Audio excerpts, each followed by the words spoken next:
Que la grâce du Seigneur Jésus-Christ, l'amour de Dieu et la communion du Saint-Esprit soient avec vous tous. Amen.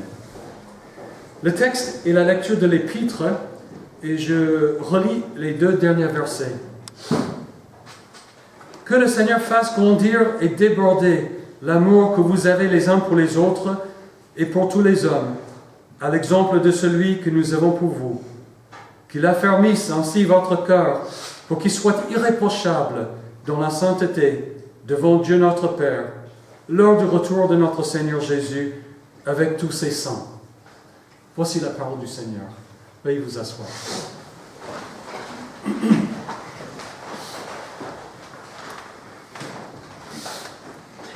La Bible ne cache pas, comme Paul le dit, que tous ceux qui veulent vivre avec piété en Jésus-Christ seront persécutés, tandis que les hommes méchants et imposteurs avanceront toujours plus dans le mal en égarant les autres et en s'égarant eux-mêmes. Nous venons de lire dans l'Évangile de Luc pour la 3e semaine de suite un texte à cet effet. Jésus a mis ses disciples en garde contre ceux qui voudraient les égarer et les persécuter, dans le temps avant son retour. Paul et Barnabas ont fait de même. À la fin de leur premier voyage missionnaire, ils ont rebroussé chemin en repassant par les villes où ils avaient proclamé l'Évangile. Ils fortifiaient l'esprit des disciples, les encourageaient à persévérer dans la foi et disaient « C'est à travers beaucoup de difficultés qu'il nous faut entrer dans le royaume de Dieu. » La raison pour laquelle Paul, Silas et Timothée ont écrit cette lettre aux croyants de Thessalonique est que eux tous, les missionnaires et les Thessaloniciens, passaient à travers un tel temps d'épreuve. Paul avait été chassé de la ville par des Juifs qui rejetaient cette proclamation de Jésus comme Messie, laissant dans la foulée la communauté de jeunes croyants à se tirer seul d'affaire. Paul s'inquiétait donc que personne ne soit ébranlé au milieu de ces difficultés présentes. Comment alors sont-ils sortis de ces difficultés? Ils s'en sont sortis grâce à la communion des saints, grâce à l'encouragement mutuel. Paul voulait à tout prix retourner chez eux, mais on avait été empêché, un empêchement qu'il attribuait à Satan. Paul et Silas envoient donc Timothée, qui a réussi à affermir et à encourager les Thessaloniciens dans ce temps de difficulté. Paul et Silas ont été tellement soulagés qu'ils disent « Frères et sœurs, dans nos angoisses et nos épreuves, nous avons été encouragés à votre sujet par votre foi. » Or, le point que je voudrais faire aujourd'hui est ceci.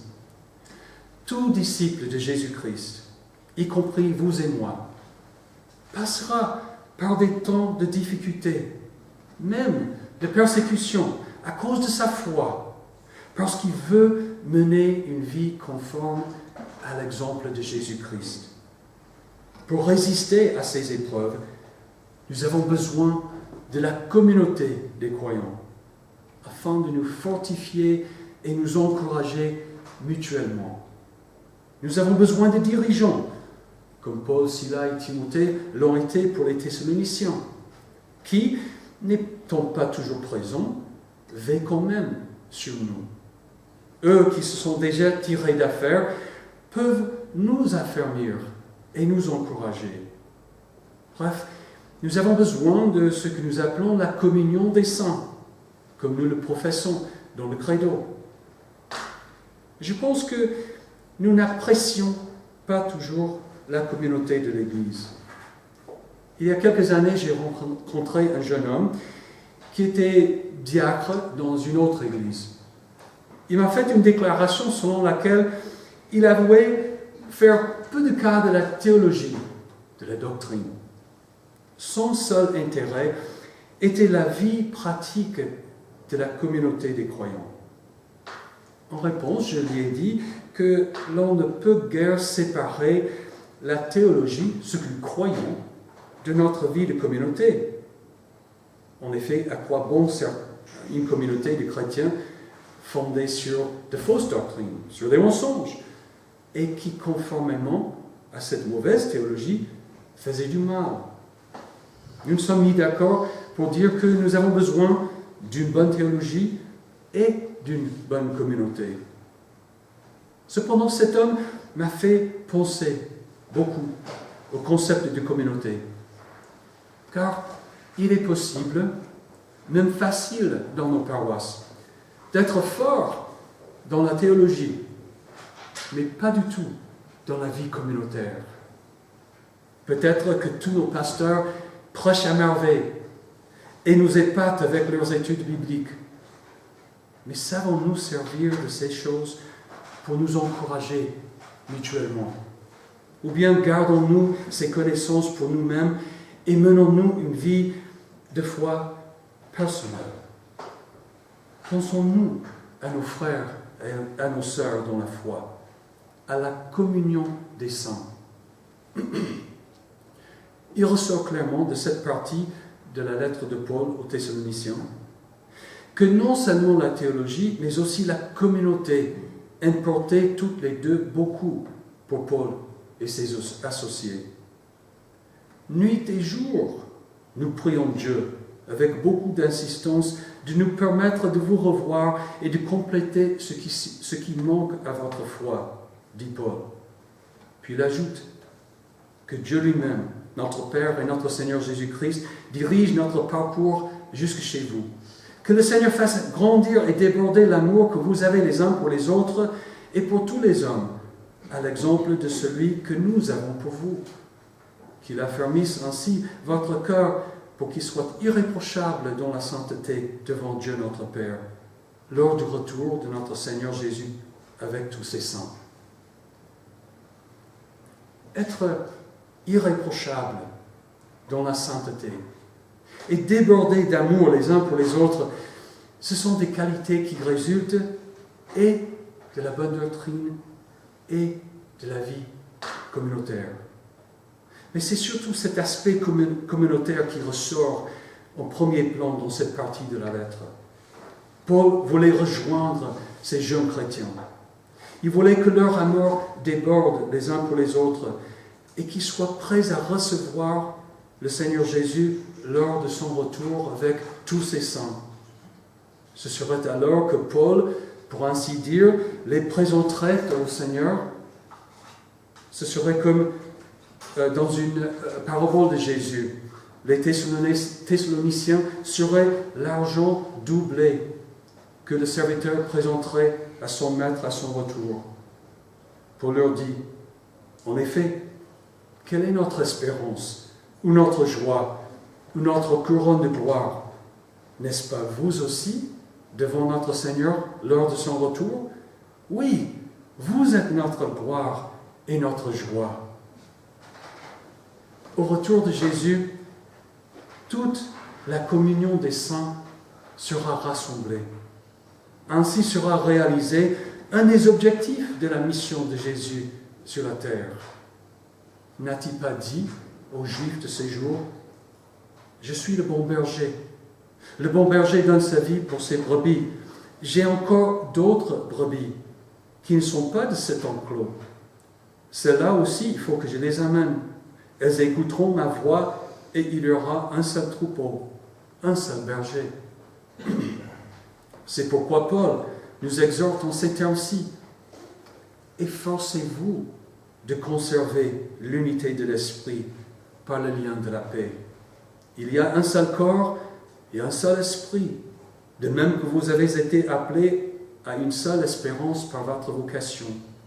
Il y a un seul Seigneur, une seule foi, un seul baptême, un seul Dieu et Père de tous. Cette communion des saints sur terre est l'avant-goût de ce que nous attendons au ciel. Christ nous a formés en communauté une communauté qui durera pour toujours. Au dernier jour, il ne reviendra pas seul, mais avec tous ses saints. En effet, maintenant, Christ n'habite pas seul et isolé au ciel, mais entouré des êtres innombrables. Vous souvenez-vous de la vision de Daniel du dimanche dernier? Daniel disait, « Pendant que je regardais, on a placé des trônes et l'ancien des jours s'est assis. Des dizaines de milliers le servaient et des centaines de millions se tenaient debout devant lui. » Dans l'Apocalypse, le dernier livre, dernier mot de la Bible, l'apôtre Jean aussi a eu la même vision de Dieu assis sur son trône. Il dit, autour du trône se trouvaient 24 trônes, et sur ces trônes, 24 anciens étaient assis. Puis Jean dit, je regardais, et j'entendis la voix de nombreux anges rassemblés autour du trône, des êtres vivants et des anciens. Ils étaient des myriades et des milliers de milliers. Manifestement, Dieu n'habite pas isolé de sa création. Au ciel, il y a une communauté. Jésus nous a rachetés pour nous joindre à cette communauté. Et cette communion des saints existe déjà dans l'Église.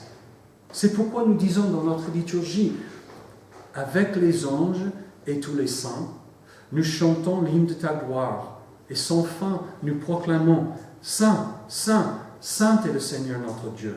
La terre entière est remplie de sa gloire. Hosanna, Hosanna dans les cieux. Nous faisons partie déjà de cette communauté parce que Dieu nous a créés à cette fin et parce que nous en avons besoin. Dans le Grand Catéchisme, Luther dit au sujet du 3e article du Credo, c'est-à-dire « Je crois au Saint-Esprit ». Si l'on demande « Qu'entends-tu par ces mots ? Je crois au Saint-Esprit » que tu puisses répondre « Je crois que le Saint-Esprit me sanctifie comme son nom indique ». Mais avec quoi fait-il cela? Ou quelle est sa manière et quels sont les moyens dont il se sert? Réponse, par l'Église chrétienne, la rémission des péchés, la résurrection de la chair et la vie éternelle. Car, en premier lieu, il y a une communauté particulière dans le monde, laquelle est la mère qui enfante et qui porte tout chrétien par la parole divine que lui-même révèle et enseigne. Il éclaire et enflamme nos cœurs afin qu'ils la comprennent, qu'ils la reçoivent, qu'ils s'y attachent à elle et qu'ils y restent attachés. La communion des saints est donc la communauté dans laquelle le Saint-Esprit nous transforme, nous affirme et nous encourage dans la foi, afin que nous soyons irréprochables dans la sainteté devant Dieu, notre Père, lors du retour de notre Seigneur Jésus avec tous ses saints. Si nous revenons sur la lettre de Paul aux Thessaloniciens, munis de cette pensée, de cette théologie de la communion des saints, nous voyons que la communauté a été le moyen de se tirer d'affaire. Paul et ses collaborateurs se sentaient responsables pour le bien-être des jeunes croyants. Du coup, ils ont renvoyé Timothée chez eux pour se renseigner sur leur situation. Il les a affermis et encouragés dans leur foi, afin que personne ne soit ébranlé au milieu des difficultés présentes. Nous aussi, dans notre paroisse et dans notre synode, nous avons des dirigeants qui veillent sur nous pour notre bien-être. Ils ont la responsabilité de compléter ce qui manque à notre foi et de nous affermir et nous encourager dans nos épreuves. C'est pourquoi la Bible nous dit « Obéissez à vos conducteurs et soumettez-vous à eux, car ils veillent sur votre âme en hommes qui devront rendre des comptes. Ils pourront ainsi le faire avec joie et non en soupirant, ce qui ne vous serait d'aucun avantage. » Comme nos premiers parents, Adam et Ève, nous méritons, par nos péchés, d'être chassés de la présence de Dieu. et de la communion des saints. En fait, c'est une des peines de l'enfer. Mais grâce à Jésus, qui a porté notre jugement sur la croix pour nous tous, nous avons été réconciliés avec Dieu, ainsi que les uns avec les autres. Nous sommes membres de l'Église, la communauté dans laquelle le Saint-Esprit agit en nous et nous renouvelle à l'image de Christ. Dans cette communion des saints, nous nous encourageons mutuellement. Nous portons les fardeaux les uns des autres, surtout dans les temps d'épreuve. Nous nous réjouissons ensemble. Nous pleurons ensemble. Au moins, c'est le dessein de Dieu. Nous ne nous montrons pas toujours à la hauteur de notre appel. Néanmoins, c'est la grâce que Dieu a préparée pour nous, la grâce de la communion des saints. C'est pourquoi nous devons y penser et nous efforcer de vivre dans la communion fraternelle. Maintenant, le vœu de Paul, Silas et Timothée pour les Thessaloniciens est adressé à nous. Que le Seigneur fasse grandir et déborder l'amour que vous avez les uns pour les autres et pour tous les hommes, à l'exemple de celui que nous avons pour vous. Qu'il affermisse votre cœur pour qu'il soit irréprochable dans la sainteté devant Dieu, notre Père, lors du retour de notre Seigneur Jésus avec tous ses saints. Que Dieu l'accorde à nous tous. Amen. Et maintenant que la paix de Dieu qui dépasse tout ce que l'on peut comprendre garde votre cœur et vos pensées en Jésus-Christ pour la vie éternelle. Amen.